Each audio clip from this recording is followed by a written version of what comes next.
ส่งส่งลายสีขาวเลยค่ะนี่ข้างหลังดอกสีดำ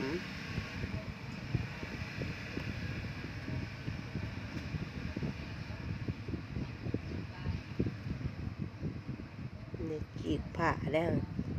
เพราะว่าอยู่ในทุกอย่างเนี่ยมันสิมีห้อยเปื้อนน้ำมันน้ำใดสีดำบอลว่าเป็นจีกผ้าเลยค่ะห้อยมืออันนี้มันอยากซ่าเจลลี่ไปอีกหน่อยนึงเจลลี่ไปอีกหน่อยนึงเรียนไว้เติม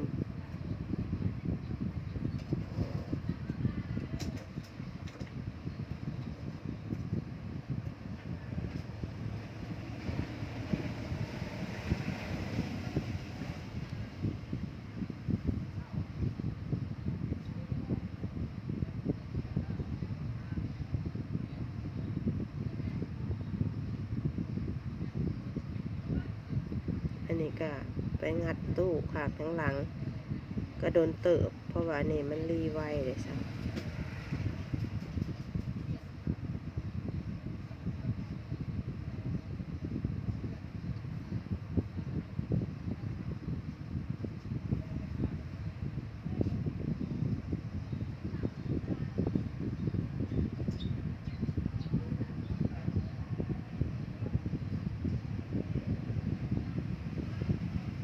ขี่รถถีบไปได้ค่ะอันนี้แหละกลับมาใหม่ได้ขี่รถถีบกลับมาใหม่รีบก็แบบ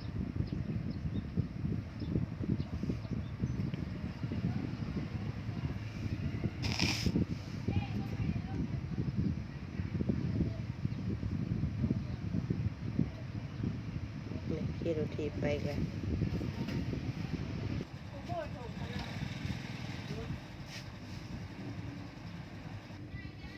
นี่กลับมาใหม่ได้นี่ได้นี่กลับมาใหม่ดึงผ่าขึ้นได้เนี่ย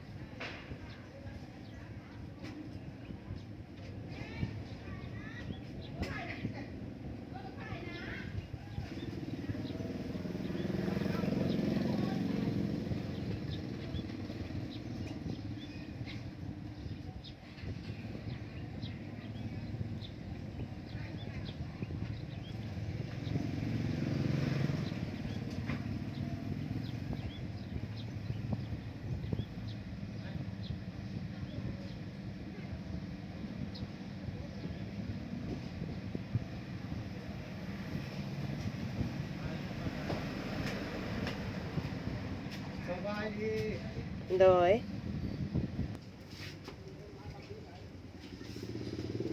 ที่ทางหลังกำลังมาหูตู้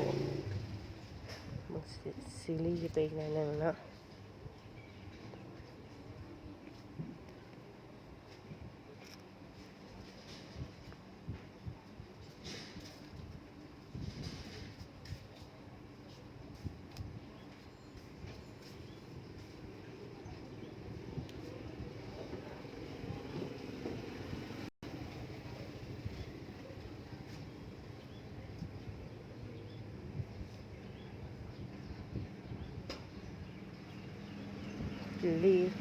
รีกล่องไว้พอ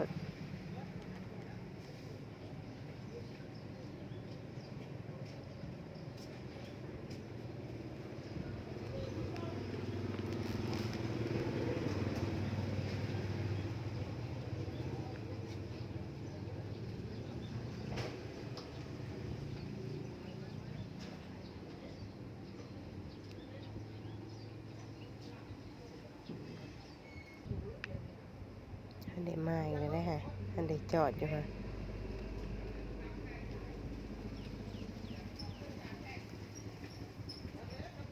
รอบนี้ละนุ่งเสือ